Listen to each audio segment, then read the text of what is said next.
Here we go. I am showing you pictures of this wonderful sky because I did not get as much footage as I was hoping for. I was almost considering not posting this up, but then um, I would not be doing what I said I was going to do. And then also,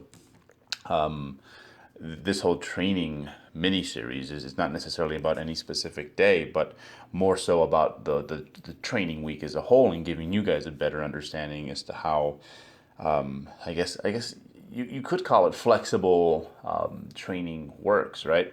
So for those of you who have kept up the whole way, I'm using a flexi template, and basically every day I do take care of my primaries, and those are structured so that I hit those on day one, I hit these on day two, etc., etc. But then after that, when it comes to my isolation movement, I basically pick a few isolation movements and yeah, go through those on that specific day, and slowly over the course of the week gnaw away at my list. Today I had 5x5s on the front squat, the overhead press, and the seal row. It's kind of early in the training cycle, so things aren't too heavy. The front squats felt awful, to be honest. I was uncoiling like it was a back squat. So the whole being bilingual with my squats has kind of thrown me off this first week here. It got better though, and then finally on this next set here, things got way more efficient. And this is actually the best. Even though it's not very heavy, it's probably the best front squat set I've had in quite a while. I felt very, very solid, rigid, and aware of where all my 2,000 parts were. So then after this, overhead press, seal rows again, everything 5x5. And then after that, I went through some isolation movements. Today was kind of a heavy back day. I recorded, I believe, everything with the exception of the overhand pull down. And everything was in the 12 to 15 rep range, which basically means whatever weight I'm using, I'm going to continue to use until I can get 15 reps with it, and then I'll graduate to the next increment. Let me see here. So overhead press is something that I haven't included in the past, but I'm going to during this 8-week training cycle, simply because when I do, I was going through an old journal, written journal, and I recall, yeah, when I keep up with that, what ends up happening is it for some reason or another, I think a lot of it has to do with the fact that I control my eccentrics from a slightly different angle when I'm doing my any pressing, but specifically on the overhead press. I'm very sensitive to misgrooving that movement, and I think the eccentric loading there works as therapy for my sometimes like not so cooperative elbows. The seal row, I don't think I'm going to get to the 300-pound goal I had in mind at the beginning of this offseason. I just haven't done this movement as much as I would have liked. I do think I'd like to see an estimated 1 rep max of like 275, 270. Not that I test that movement in that fashion. I don't go for 1 rep rows.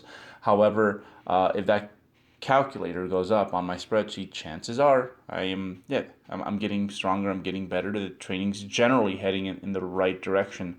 So I would like to see that pop up at some point, maybe a 270, 275 estimated 1 rep max. This right here is one of my favorite back machines. If you've followed along for a while, I've said that many times. One of the common user errors I see with this one is that people set it up so that it's too much like a pull down and not enough of a row. It's kind of a hybrid type machine.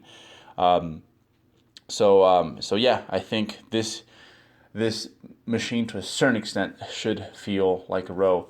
I need to create like some not a tutorial, but I need to analyze this movement a little bit better, and give you guys, I guess, some ideas as to how it's best to set it up. Some one size fits most instructions, if you will. Cool thing about that machine too is like you find it at like every single gym. So sometimes when I am on the road and traveling, it can be hard to find a lot of the machines that I've been using at home. But that one's like it's like freaking everywhere. It's a fantastic machine too. So glad to see that one back in there. So yeah, we did some calves. Typically today would have been my super heavy calf day, so like 10 to 6 rep range. However, we weren't at the gym I was hoping to be at today because we decided to come in and train with some friends. So yeah, this one I just kind of I made up. Just got a few sets at an RPE of like 8, 9, and left it there. This baby right here is probably, yeah, I think I'm going to keep this one around and honestly just keep the rep ranges really, really high. This is kind of an executive decision that was made. Again, easy on the elbows, which they've been kind of of late. Not bad, but I know if I push it where they're going to head just based off my previous experiences with them.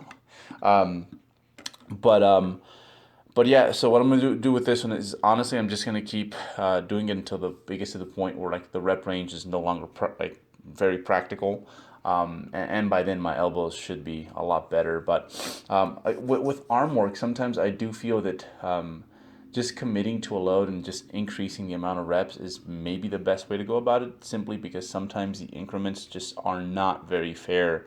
Again, you go from a 20-pound dumbbell to a 25. That's a 25% increase in load. You would never, ever do that with any other movement. So I think I might just do that. We'll see. Single-legged leg curls.